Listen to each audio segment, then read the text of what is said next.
We'd already called time of death, but an hour later, the heart monitor started beeping again. Not forward, backward. It was 12:47 a.m. The trauma bay had finally gone quiet after a 5-hour emergency laparotomy. A young male, mid-30s, multiple gunshot wounds to the abdomen. Despite everything, we lost him at 00:31. Time of death. Documented. Machines silenced. Drapes folded. The kind of silence that only exists after failure. I stayed behind to help with the post-mortem cleanup. Irrigation suctioned. Sharps counted twice. Sponges accounted for. Floor mopped clean except for the blood that always manages to hide in the seams of the tiles. The anesthetist, Dr. Warren, was finishing his anesthesia record. Our circulating nurse was scanning barcodes for the final instrument check. The EKG monitor was still on, out of habit. Usually, it flatlines into that single, unwavering tone until someone shuts it off. But that night, it didn't. At first, I thought I was imagining it. A faint, irregular pattern stuttering across the screen. Then I realized something strange. The waveform wasn't moving forward. The peaks were shifting left to right in reverse, as if the monitor was replaying its own data backward. "Warren, are you seeing this?" I asked. He turned, frowning. Probably artifact, loose lead or static interference. But when he moved closer, the room temperature dipped, enough that the air felt suddenly heavy in my lungs. I saw condensation bloom on the inside of his face shield. It was freezing cold in a room that was logged at exactly 68 degrees. The monitor emitted one slow beep, then another, slower, then slower still. "What the hell?" the scrub nurse, Jenny, muttered. Dr. Warren reached for the silence button. The second before he touched it, the endotracheal tube fogged, a dense, white mist that curled up inside like someone had exhaled through it. We all stopped breathing for a second. The patient's chest cavity had been open 30 minutes ago. His heart was out of rhythm, lungs collapsed, blood replaced by suction lines. There was no physiological way for air to pass through that tube. And yet, the ventilator circuit pressure sensor flickered. A pulse of air, 1.2 cm H2O, recorded as if someone had breathed out. Jenny whispered, "Did you hear that?"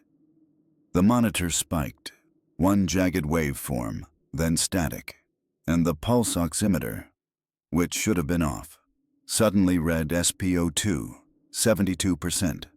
I checked the leads. Secure. No alternate source.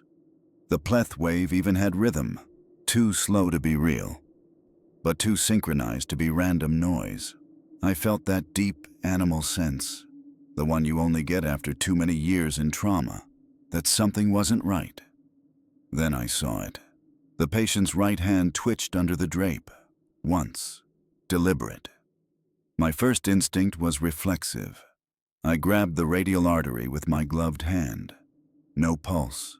Skin stone cold. Muscles stiffening. But under my palm, a vibration, like a faint hum inside the flesh.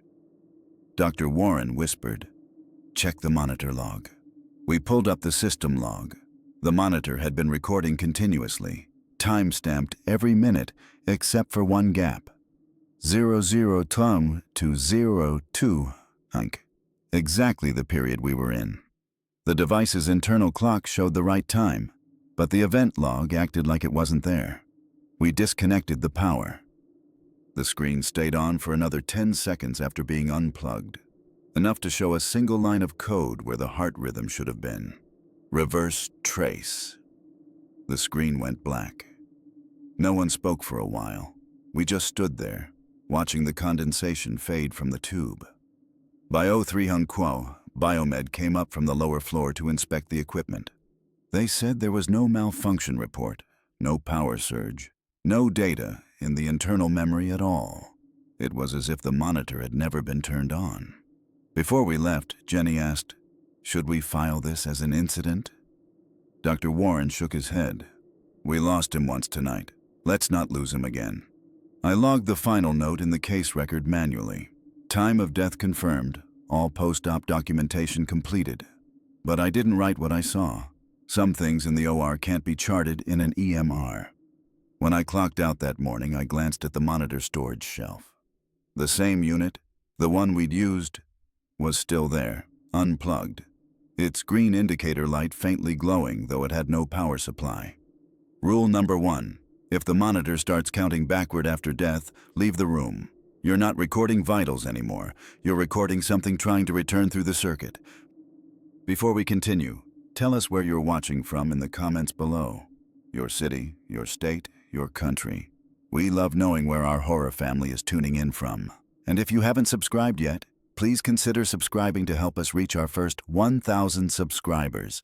Your support truly keeps this channel alive. Now, sit back, keep your lights low, and let's continue. My name is Nurse Joyce. It was 2:43 a.m. I remember the exact time because I had just logged the post-op count for our last emergency appendectomy. The board was quiet, all 4 active ORs dimmed, machines in standby, anesthesia gases off, monitors asleep in their soft green glow. We're supposed to have 8 ORs in our department, but OR 5 through OR 8 were sealed off long before I started. Old wing. The ceilings there were lined with asbestos, and the floor tiles had started to buckle from water damage. Administration ran out of money mid-renovation, and the county never approved reopening. Those rooms were stripped, sealed, and labeled "Do Not Enter." So when the call light for OR 7 began flashing on the master board above the charge desk, it didn't make sense. One red blink, long pause, then another, faster. Then again, in the unmistakable rhythm of a code call, urgent, repeating, precise. The first reaction was laughter. "Must be maintenance," said our scrub tech, sipping her vending machine coffee. "Probably rewiring something." But maintenance doesn't work at 2:40 a.m. and on a weekend. And the light kept blinking, exactly every 6 seconds. I called security. They said the old wing was locked and alarmed. No movement reported. Still, my curiosity, or maybe duty, got the better of me. "I'll check it," I told the charge nurse, just to be sure. Security met me at the east corridor. The metal door that separated the live ORs from the old wing had a manual bolt and a keycard lock. It took the guard 2 tries to open it. The air that drifted out wasn't the smell of rot or mildew I expected. It was sterile, like iodine and formalin, but decades old. A scent that didn't belong in a building where everything gets scrubbed daily. We followed the glow from the flickering emergency light down the hall. At the far end, the glass panel above OR 7 pulsed red. That door shouldn't have had power. The keycard reader was dead, so the guard used his override key. The moment we stepped inside, the light stabilized, bright, surgical white. And the air felt wrong, too clean. In the center of the room stood a single operating table, stainless steel, spotless, even though this wing hadn't been sterilized in over a decade. On it, someone had set up a tray.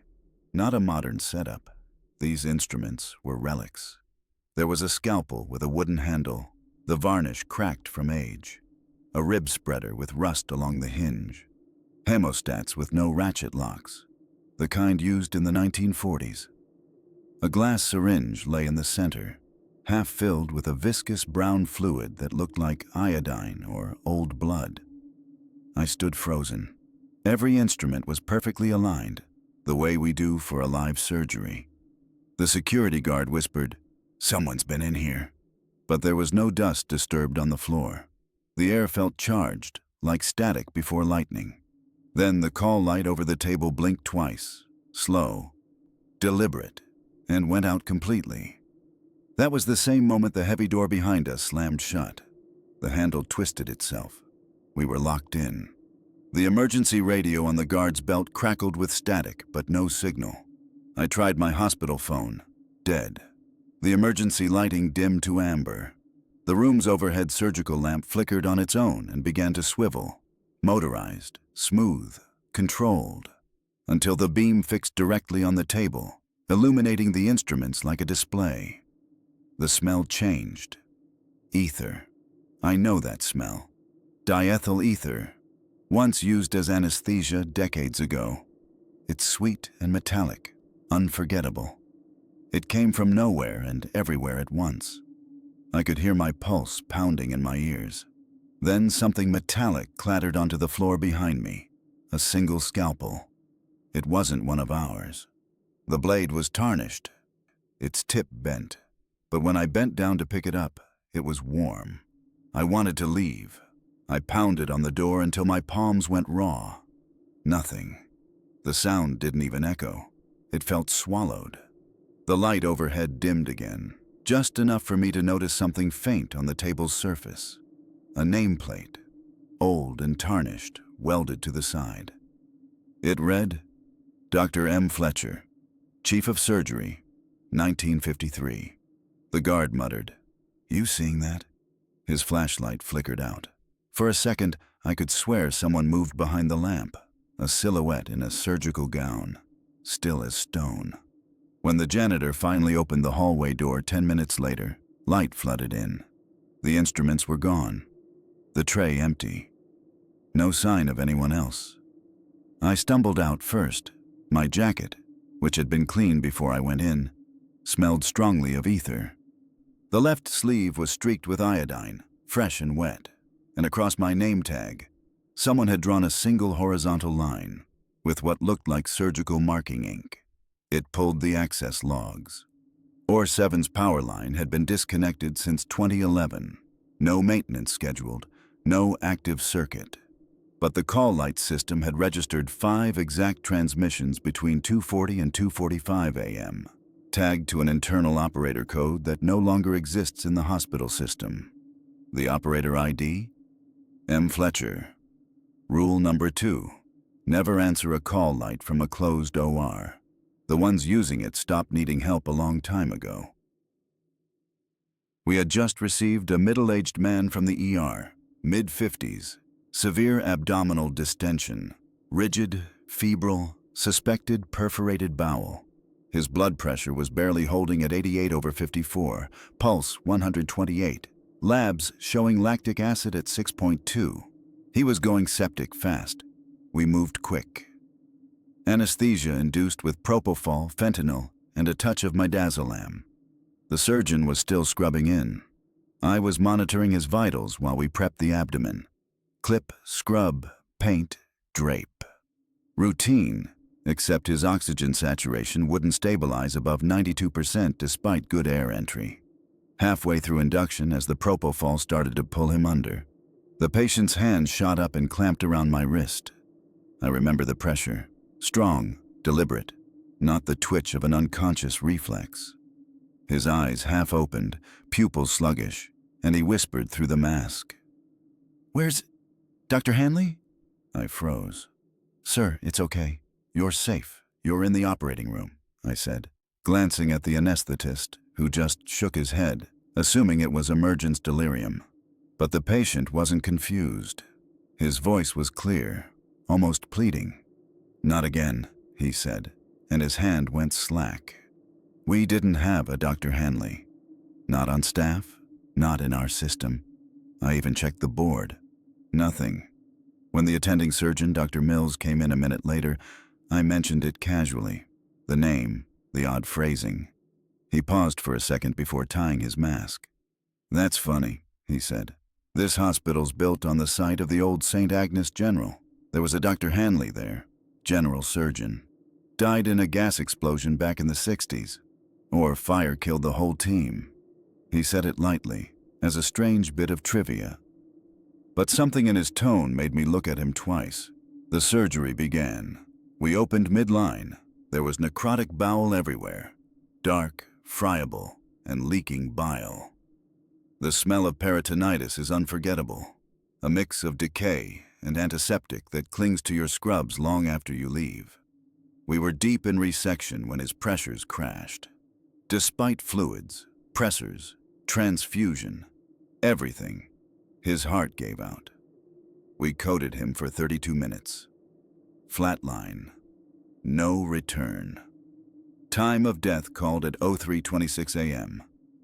As I disconnected the ventilator and removed the circuit tubing, I heard something faint, a voice through the endotracheal tube. It wasn't just the hiss of released air or the echo of the ventilator decompressing. It was shaped, formed, words. He wasn't ready. The sound was male, calm, aged. The kind of voice you hear in old medical recordings, patient, certain, clinical. I froze. The anesthetist didn't react. He was writing in the chart, but I stood there, staring at the mask, watching a faint cloud of condensation pulse once inside it, like an invisible breath. Later, as we stripped the drapes and sponges, I saw something else. A fingerprint smeared across the anesthesia cart monitor, right under the O2 flow knob. But it wasn't gloved. The ridges were clear, skin to glass. No one had ungloved in that room. When we wheeled the body out, Dr. Mills said quietly, "The weird thing about that Hanley story, he died mid-surgery too. Gas leak ignited. They say his handprint was burned into the anesthesia machine he used." He said it like a rumor, but I saw the look he gave the cart, cautious, uneasy, like he'd seen that print before. Before we left, I took one last look at the ventilator mask. The inside was fogged again, slow, deliberate, as if someone was still breathing through it. Rule number 3, if a patient asks for a doctor no one's heard of, prepare for loss. Some doctors never stopped working here. They just changed wings. There's a small room tucked behind OR2, about the size of a walk-in closet. We call it the anesthesia storage room, but it used to be a changing area before the 1980s remodel. It's where we keep backup vaporizer units, breathing circuits, and extra gas cylinders. No vents, no windows, just a heavy door, a single light bulb on a pull chain, and the faint chemical tang of sevoflurane that never completely goes away. On day shifts, it's just another cramped space. But during nights, when the air handlers cycle down and the pressure equalizes, that door develops a habit of closing on its own. At first, we chalked it up to air pressure differentials. ORs are positive pressure rooms. They push air outward to keep contaminants out. So if a hallway door opens, it can create suction that pulls another door shut. That's science, not superstition. At least, that's what I kept telling myself. But one stormy night, around 3 a.m., we heard something from inside that room. Not a crash, not a clang. Breathing. Slow, rhythmic, distinctly human breathing. The night shift was quiet. Only 2 rooms running, anesthesia machines off, circuits disconnected, vaporizers capped. There was no compressed gas moving anywhere. At first, I thought it was the CO2 scavenger line. Those can make soft hissing sounds when residual gas leaks from the absorber. But this wasn't mechanical. This was organic. Inhale, pause, exhale, deliberate, steady. The sound carried through the crack beneath the door like someone breathing through a mask right against the wood. "Someone stuck in there?" the circulating nurse whispered. I grabbed the handle. It was ice cold. The latch resisted, not jammed, just heavy, like something was pressing back from the other side. When it finally gave, the breathing stopped mid-inhale. The bulb inside was on, faint yellow light, swinging slightly like it had just been disturbed. The shelves of anesthesia circuits, face masks, and IV tubing were neatly arranged. No one there. The air was cold enough that vapor came out when I exhaled. The smell of isoflurane hung faint but distinct, that sweet, metallic scent anesthetists know too well. We checked every inch. Nothing. I turned to leave. As I stepped through the doorway, the hospital badge clipped to my scrub collar lifted. Not by static, not by draft, but like someone exhaled right at my chest. A single, deliberate breath that moved only my tag. I didn't tell anyone that part.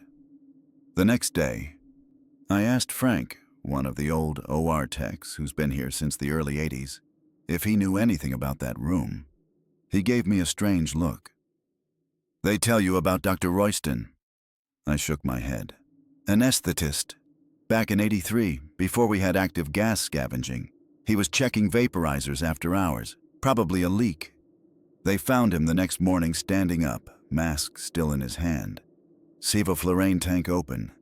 He just fell asleep and never woke up. He pointed toward OR2. That room used to be his. I laughed it off, but that night around 3:15 a.m., the breathing came again. Louder this time. Slower. Like someone was trying to stay awake. I went alone.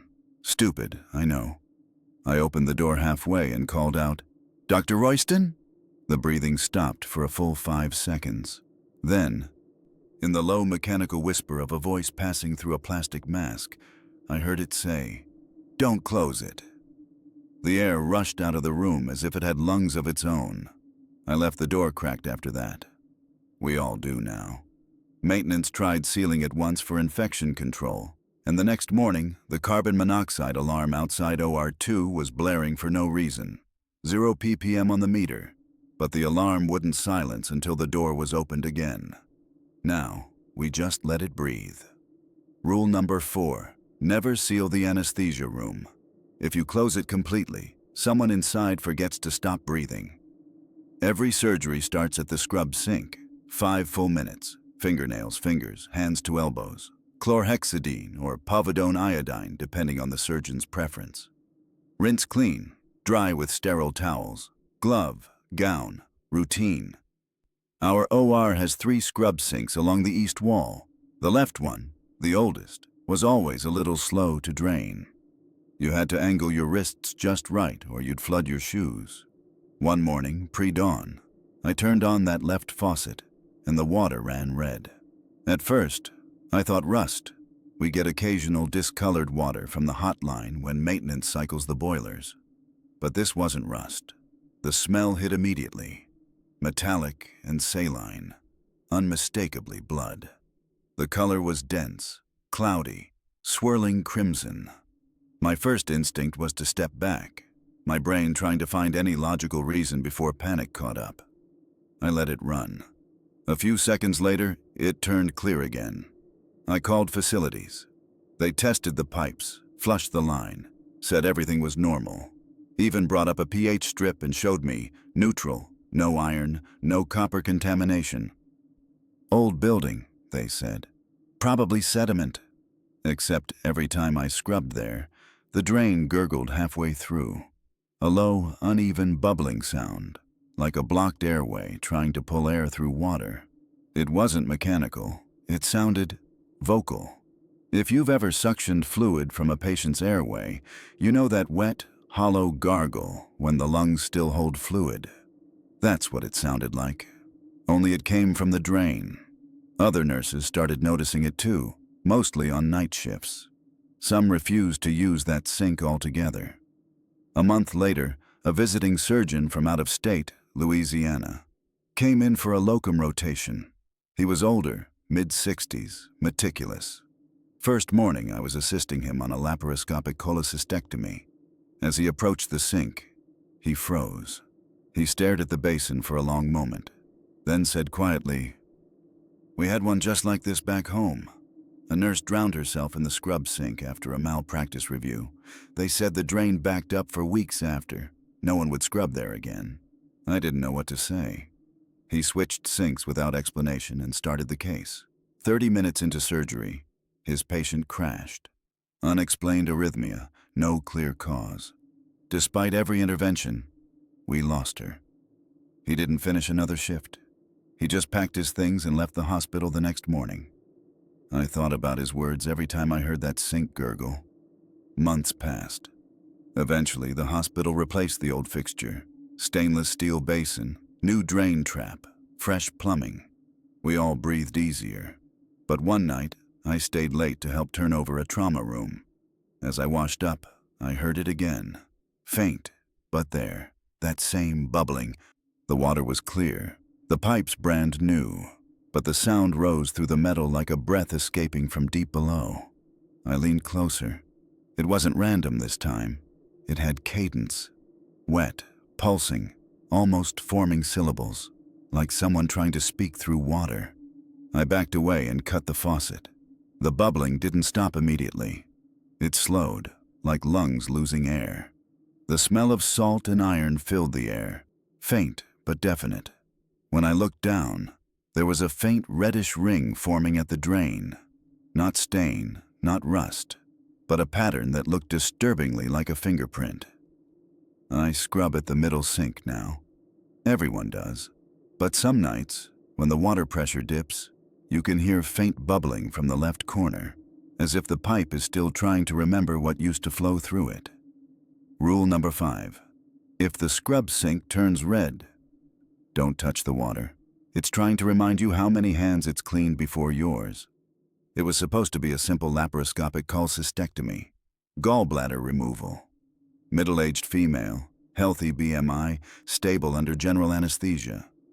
ASA 2. Routine case, first one of the night shift.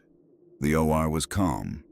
Soft white noise from the anesthesia ventilator, suction humming, electrocautery waiting on standby.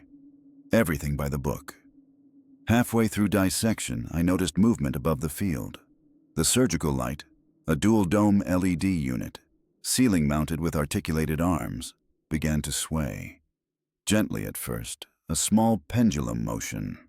I looked up, thinking maybe the circulating nurse had brushed against the handle, but she was across the room charting on the EMR. The vents weren't running high either. The laminar flow was set to low for laparoscopy to avoid turbulence. "Is that light drifting?" the surgeon asked, glancing upward through his loupes. "Probably air pressure," the anesthetist muttered, though his voice was tight. But the air didn't feel like air. It felt charged. The kind of static heaviness you feel before a thunderstorm, when you can sense the room inhaling before something breaks. The light's motion increased, no longer random. It tilted deliberately, adjusting itself like someone was positioning it. Then it stopped. Dead still.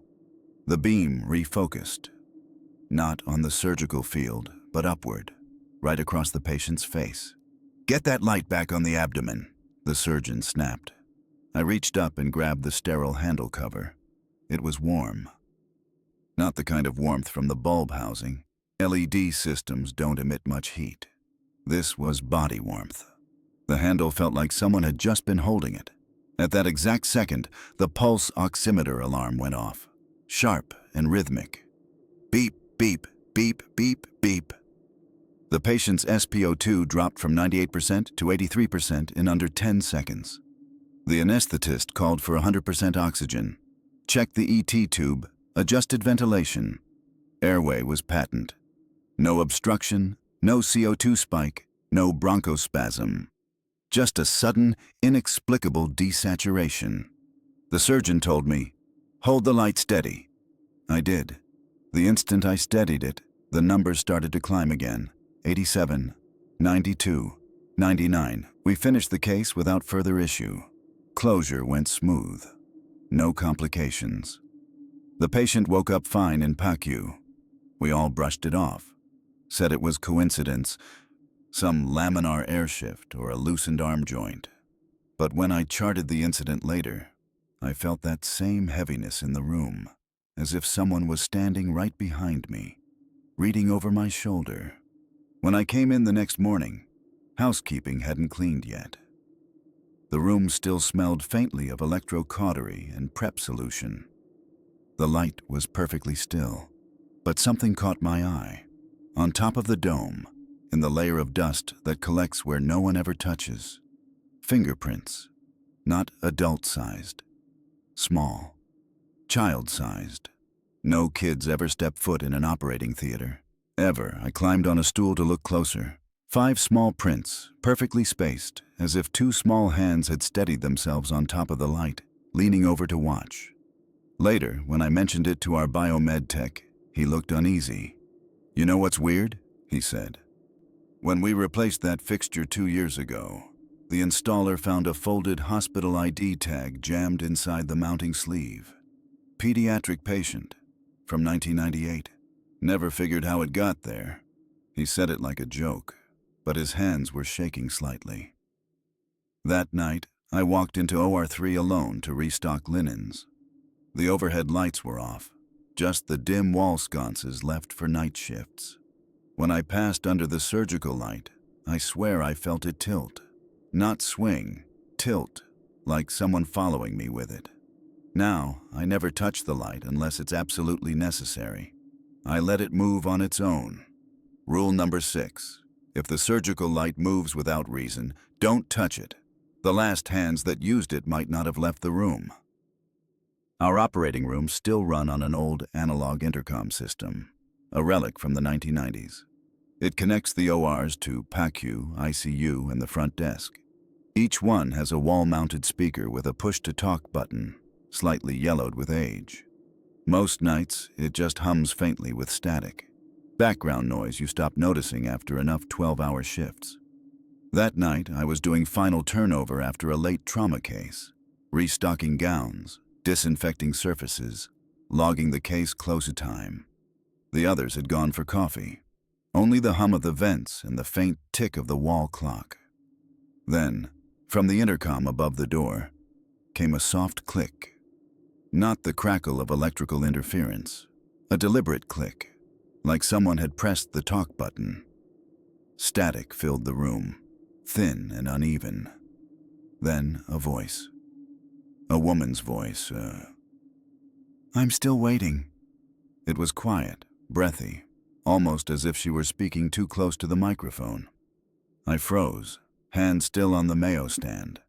The recovery bay was empty. I'd passed it on the way in. The ICU night nurse was asleep in her chair across the hall. I could see her through the window. The intercom clicked again, louder static. Then the same voice, clearer this time. "Don't close the door. He's still inside."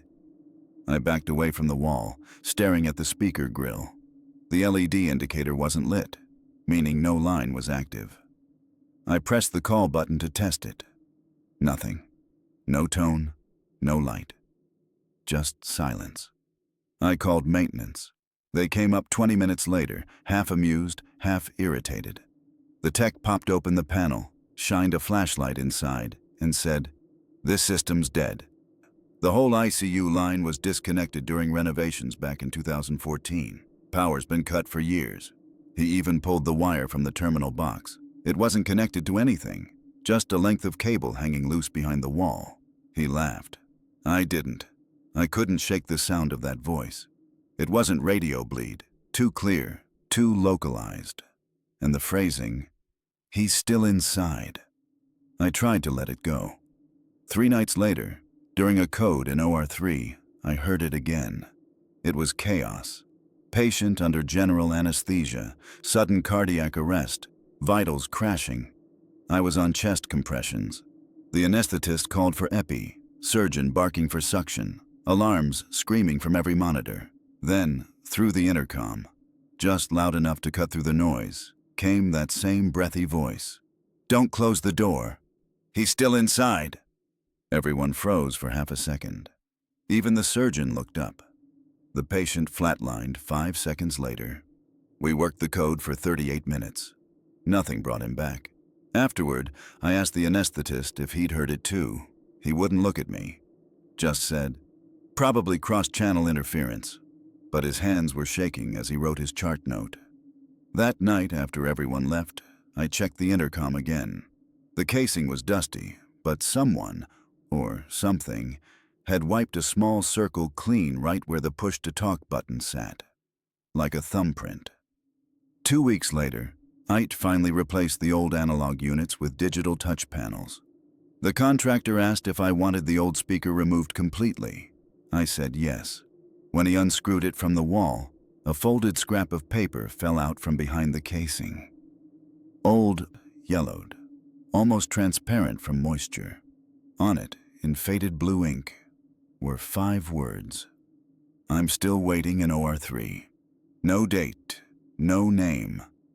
Now, every OR keeps their intercom volume turned all the way down, even the new digital ones. It's written on our informal night shift checklist, right under "Stock morphine syringes" and "Check blood fridge." Because sometimes, when the room is quiet enough, you can still hear that faint click. The system trying to connect to a line that doesn't exist anymore. Rule number 7. If the intercom speaks when no one's on shift, never answer. Some messages aren't for the living. The walls in our operating rooms are smooth, light gray, ceramic-coated tile, sterile, non-porous, easy to clean. Under surgical lighting, they reflect just enough to make the whole room feel brighter, though sometimes that reflection shows more than it should. We were mid-appendectomy. Straightforward case, SAI, stable vitals, patient sedated under general anesthesia. I was circulating, keeping count of sponges and instruments. The surgical team was focused and steady. That's when I saw it. 4 of us scrubbed in. The surgeon, the assistant, the scrub tech, and me. But when I glanced at the far wall, I saw 5 shadows. They were clear, sharp, defined under the light. You can tell a shadow made by surgical lamps. It's crisp because those bulbs eliminate almost all diffusion. So when I saw that 5th silhouette, my stomach dropped. I thought maybe it was an overlap, our movements merging in the glare. But as I stepped to the left, the extra shadow stepped right. It mirrored no one. It stayed still when we moved, and when I stopped, it twitched just slightly, like a reflex. The surgeon was too focused to notice. He was dissecting near the cystic artery, calling for suction. The anesthetist adjusted the ventilator. No one else seemed to see it. I tried to shake it off, blamed it on fatigue. 12-hour shifts blur reality. You start seeing shapes where none exist. But this wasn't in my head. The 5th shadow leaned forward. The cautery pen sparked just as it happened. The tip sizzled, burned out, and the lights flickered. Just for a second. Total darkness, then back on. And in that brief blackout, the 5th shadow had shifted, closer, right over the patient, bent at the waist, like it was observing the incision site. When the light steadied again, it was gone. The surgery finished without complication. Vitals normal, closure clean. The patient recovered smoothly in PACU, but the next morning, the surgeon, Dr. Collier, didn't show for rounds. They found him collapsed in the main hallway outside OR2, cardiac arrest, dead before the code team even arrived. Security pulled footage from the corridor cameras. You can see him walking alone. Then, at 05:12, the lights flicker. Just once. He clutches his chest, stumbles, and falls. And on the wall behind him, in that half second before total darkness, there's another silhouette. Not his, smaller, leaner, standing perfectly still as he went down. Facilities checked every possible cause. Lighting malfunction, grounding fault, reflection artifact. Nothing. The maintenance manager later told me quietly, "You know, that wall was the only original surface left from the old wing. Same tile from the 70s. We kept it because the new panels didn't fit." He smiled when he said it, but his eyes looked wrong. Now, when I circulate, I keep my back to the wall. I don't look at reflections anymore, especially not during electrocautery, because sometimes when the current arcs and the light catches just right, I swear there's still a 5th shape standing beside us, watching how we cut. Rule number 8. If you see one more shadow than there are people in the room, finish fast and leave. It's watching for a mistake. Our staff lockers sit at the far end of the OR corridor, just past the scrub sinks. They're old metal boxes, painted beige decades ago, now chipped and dented from years of use. Mine's number 22. It's always been temperamental. The kind of door that clangs if you close it too hard and squeals when you open it. Nothing unusual about it. Until that night. I was the last one on shift. It was almost 1 a.m., and I was changing out of scrubs. The corridor was silent except for the buzz of the fluorescent lights. I turned to grab my bag when I heard the distinct sound of a latch clicking open. My locker door was swinging slowly, the hinge creaking just enough to sound deliberate. I froze. I hadn't touched it. My key was still clipped to my badge. Inside, my scrub top was folded neatly, but the neckline was soaked. The wet spot spread downward like a handprint. I pulled it out, expecting saline. It was damp and clear at first, but then I caught the smell. Iron, metallic, blood. I checked my hands. Clean. Checked the floor. Dry. I even walked to the sink to rinse it off, but the scent didn't fade. It clung to the fabric like old trauma room air. I tossed it in the biohazard bin and tried to laugh it off. Maybe something had spilled earlier. Maybe it was residue from a case. But when I looked back, 2 lockers down, Dr. Boyd's locker was wide open. Everyone in the hospital knows that story.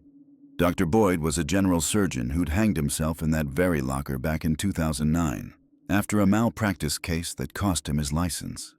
They left his locker empty out of respect. No one ever reassigned it. That night, its door was open just enough to show the empty metal interior, a void that seemed to hum faintly under the light. I locked mine, turned the key, tugged to make sure it sealed, and walked out fast. The next morning, I came in early for rounds. The hallway lights were on full, cleaners mopping near the benches. I walked past my locker. It was open again. The key was still in my pocket. Inside, dry this time, was the same scrub top I'd thrown in the biohazard bin, perfectly folded, the neckline still dark and stiff. I didn't touch it. I just closed the door and walked away. That afternoon, I asked Environmental Services if anyone had been cleaning overnight. They said no one goes past the locker corridor after 10 p.m. Motion alarms are set after that. Security checked the footage. Nothing. The camera facing the lockers had gone black for a full 10 minutes, the exact time I'd been in there. Now, I keep my things in the nurse's lounge. Locker 22 stays empty, but every few weeks, someone complains that it clicks open during night shifts. Always at the same time, between 12:55 and 1:05 a.m. Some say it's the building settling. Others whisper that Dr. Boyd is still looking for his old key. Rule number 9. If your locker opens by itself, don't touch what's inside. It's never yours anymore. Sometimes in surgery, patterns repeat. Same diagnoses, same emergencies, same steps so often that your hands start to move before your mind catches up. But that night, it wasn't routine. It was repetition of something that shouldn't have happened twice. It started with a chart. A patient named Daniel Reeves, 61 years old, presented with a perforated bowel from diverticulitis. Same name, same date of birth, same address as a patient we'd operated on last month. The one who had died mid-procedure despite every effort. At first, I assumed clerical error. Data entry mistake, duplicated chart. I even cross-checked the medical record number. Different admission ID. But every other detail, identical. I remember staring at his wristband. The printed barcode was fresh, plastic crisp. But the scar beneath it, a long midline incision, about 2 weeks healed, was exactly where we'd made ours on the night he coded. I showed the chart to Dr. Patel, the attending surgeon. Could this be a re-registration glitch? The patient from last month, he cut me off. Just prep him, he said. Some cases never really close. I thought he was joking, but his tone wasn't light. He sounded resigned. We rolled the man into OR4. Anesthesia induced him uneventfully. Propofol, fentanyl, rocuronium. His vitals were rock steady. The team scrubbed in, and I started the instrument count. The moment the scalpel touched the skin, right along the old scar, a thick chemical odor hit the air. Not cautery smoke, not infection. It smelled like formalin, the same preservative we use in pathology to fix specimens. Sharp, sweet, burning in the sinuses. The surgeon paused. Do you smell that? The anesthetist nodded slowly. Gas lines are fine. It's not here. Then, underneath that sweetness, another odor, faint but unmistakable. Burned linen, like the acrid smell of surgical drapes after an OR fire drill. We checked the cautery, powered off. The air handler, normal. everything running perfectly. Dr. Patel pressed deeper, exposing the peritoneum. No abscess, no bleeding, no abnormality. The tissues looked perfectly preserved, too clean for a fresh abdomen. Even the adhesions we expected weren't there. He whispered, "This isn't right." We closed early. No specimen, no findings, just layered closure and documentation. When I went to enter the patient into the post-op tracking system, his name didn't populate. No record under Reeves and Daniel. I checked the live census. Nothing. ICU, PACU, MedSurg, no admission. The wristband barcode came up invalid. I thought it was a computer error until later that night when the PACU monitor beeped twice. Just 2 soft chimes from bed 2, a bed that was empty. I looked at the screen. For a split second, it flashed a patient ID, Reeves, Daniel. Post-op monitoring, room 2. Then it blinked off. I walked to that bay. The air smelled faintly like antiseptic and burned fabric. I went back to the OR and checked the case log. The time slot was blank. No record of a case between 22:30 and 00:15. The chart, the consents, the anesthesia record, all gone. It was as if we had never operated at all. The only thing left was a damp surgical towel on the back table, folded neatly beside the tray. It smelled faintly of formalin. The next day, I asked Dr. Patel about it. He didn't answer. He just said, "There are cases that follow you. You'll know them by their smell." That morning, I opened the OR schedule for the next shift. There it was again. Reeves, Daniel. Same procedure, same time slot, pending admission. I closed the tab and didn't look again. Rule number 10. If you operate on someone who shouldn't exist, don't ask questions. Some patients come back for the part you didn't remove. I was assigned to anesthesia that night, assisting with induction for a laparoscopic cholecystectomy. Routine case. The patient was Mrs. Elkins, 62 years old, mild hypertension, no known allergies. Her pre-op labs were clean, airway clear, ASA 2. Everything about her looked straightforward. She was calm as we rolled her into OR 3, chatting softly about her grandkids and the smell of the disinfectant. "Smells like my old chemistry classroom," she said, smiling faintly. I placed the nasal cannula, checked the IV line, verified propofol and fentanyl dosing. As she lay back, I said what I always say before induction. "Okay, Mrs. Elkins, take a few deep breaths for me and start counting backward from 10. She made it to 8 before her eyelids fluttered closed. Smooth induction.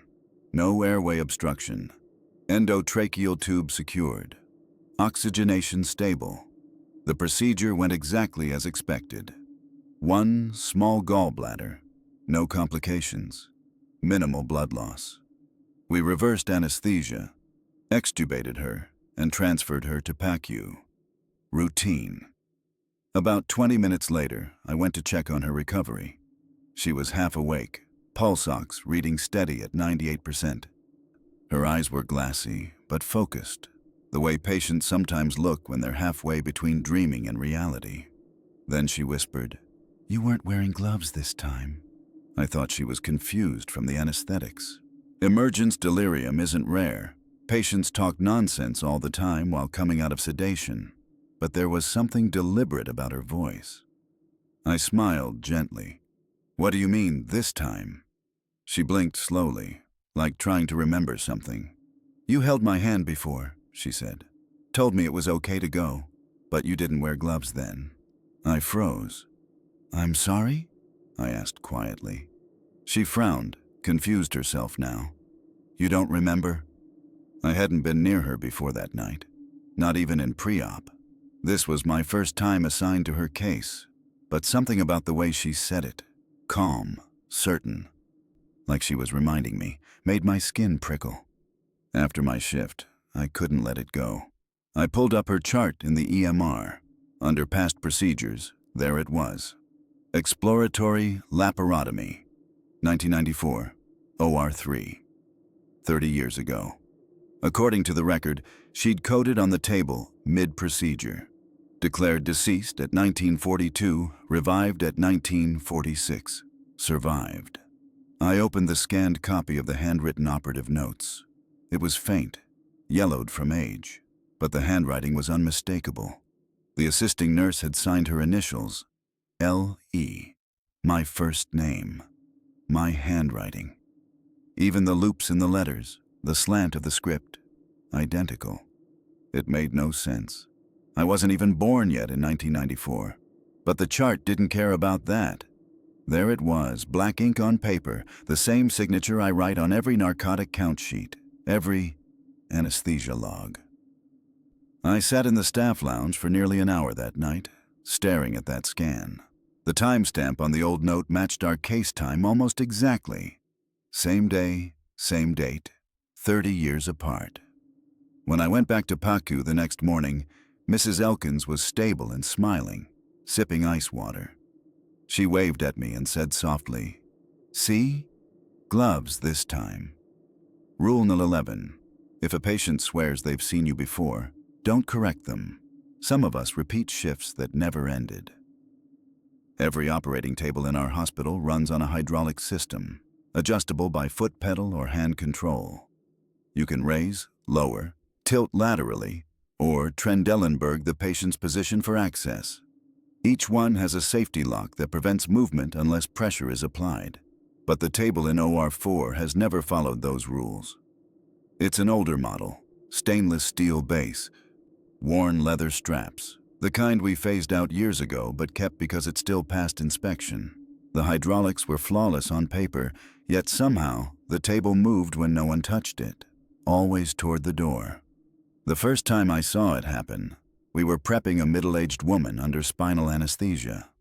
The anesthetist was adjusting her O2 flow. The surgeon was scrubbing in. As I was draping, the table suddenly rose about half an inch. The patient gasped, startled but not panicked. I immediately checked the foot pedals. Both were untouched. The hydraulic line showed no leaks, and the manual control was hanging free. "Probably residual pressure," the anesthetist said, though his eyes didn't leave the base of the table. We noted it in the maintenance log and called Biomed. They came up, ran diagnostics, checked the hydraulic valves, tested the electrical motor, even recalibrated the level sensors. Everything came back within spec. Perfect working order, they said. Except it wasn't. It happened again later that night during cleanup. No patient this time, no prep, just me wiping down the side rails. The table rose slightly, paused, almost like an inhalation, and then dropped with a soft exhale of hydraulics. It wasn't mechanical chatter. It sounded alive. When I leaned against it, the metal felt warm, as though someone had just been lying there. I started asking around. Most staff shrugged it off, said OR4 was just temperamental. But one of the older nurses told me to ask Mr. Harlan, our retired OR chief who still visits occasionally for inspections. He didn't laugh when I brought it up. He just looked down at his hands and said quietly, "Don't ignore that table." Then he told me why. According to him, back when the hospital first opened, before full certification, they ran a test surgery on that table. It was supposed to be a minor appendectomy, but the attending surgeon never arrived on time. The patient, a young woman, had been prepped and sedated under early chloroform anesthesia. They didn't realize she was slipping until it was too late. She died before the operation ever began. There was no paperwork, Harlan said. The hospital wasn't licensed yet. They buried the story, and her, to protect the funding. That table was never removed. He said it without hesitation, like something he'd carried for decades. Now it made sense. The way it always tilted slightly toward the door, the way it seemed to wait during turnover, as if expecting someone to return. Last week, during a long vascular case, I felt it again. Subtle, almost imperceptible. A slow shift in angle toward the exit. The patient under anesthesia never moved, but the IV line strained. The arterial monitor blipped. The surgeon said, "Lock the hydraulics," but they already were. Afterward, as we wheeled the patient out, I looked back. The table had returned to neutral on its own. The housekeeping tech swore he heard a soft hiss after the lights went out. "Like it sighed," he said. "Now, when we use OR4, we wait. We let the table adjust itself before every case. Always toward the door, always the same motion, like it's remembering the weight it failed to save. Rule number 12. When the table moves on its own, let it finish. It's remembering the weight it failed to save." Every OR nurse knows the ceilings better than they should. When you've worked 12-hour shifts under surgical lights, you start noticing the things that aren't meant to be noticed. Water stains, hairline cracks, the faint gray patterns that form when condensation meets old acoustic tile. In OR2, there's one tile that never looks the same twice. It's directly above the operating table, right where the main light beam fades into shadow. For months, I thought the discoloration was from a leak, an old HVAC condensation stain. But over time, it began to change. Sometimes it looked like a small shape, a child's outline curled inward. Other days, it stretched out, long and narrow, almost like a face pressed from the other side. You tell yourself fatigue plays tricks. The mind sees faces in randomness. Pareidolia. That's what every tired OR nurse reminds themselves during the graveyard shift. But this was different. The shape didn't just look like it was changing. It was changing. During a 10-hour laparotomy one night, I looked up between instrument counts and saw the shadow move. Not drift, blink. A clear, unmistakable flicker, like eyelids closing over something watching from above. The room was silent, except for the ventilator. I froze with my gloved hands hovering over the Mayo stand. "Lights," the surgeon said, thinking maybe it was a reflection. "Adjust overhead. We're losing focus." But when I turned the lamp handle, the beam was already centered perfectly on the surgical field. There was no reason for any shadow up there. When I looked again, the ceiling was blank. I said nothing. You learn early in this job not to feed stories that make people hesitate under the knife, but that image stuck with me. The definite blink. The slow flecks of shadow like something pushing against a thin barrier. A week later, facilities scheduled routine maintenance. The ceiling tile above OR2 had finally started to sag slightly, a sign of moisture retention. They came in after hours to replace it. The next morning, when I walked in, the chief of maintenance was sitting on a stool in the corner, pale as paper. I asked if something was wrong. He said quietly, "You should have seen what was up there." They'd removed the tile and found handprints on the opposite side. Small, dust-covered, perfectly preserved impressions in the gray insulation board. Child-sized. 10 fingers, all facing downward. No one could explain how they got there. That section of ceiling had been sealed since the last renovation in 1989. No crawl space, no attic access, no vents large enough for a person. They replaced the tile anyway. New, clean, perfectly white. That night, during a simple hernia repair, I looked up. Same stain, same shape, same place. Only this time, the faint outline of the fingers seemed deeper, pressed tighter against the tile, as if whoever they belonged to was trying harder to see through. After that, I stopped looking at the ceiling altogether. Now, when I circulate in OR2, I keep my gaze level, to the instruments, the monitors, the patient, never the tile. But every so often, out of the corner of my eye, I catch it changing again. Not fast, not obvious, just enough to remind me that something above us remembers being forgotten. Rule number 13. Never stare too long at the ceiling in OR2. What's above you stares back harder. Thank you for watching till the end. Your time means everything to me. It's what keeps stories like this alive. If you felt something tonight, a chill, a memory, or a moment that stayed with you, please share this video, like it, and subscribe to help us reach even more lovers of true horror. And tell me, have you ever worked somewhere with strange rules of your own? Drop your experience in the comments. I'd love to read them. See you in the next video.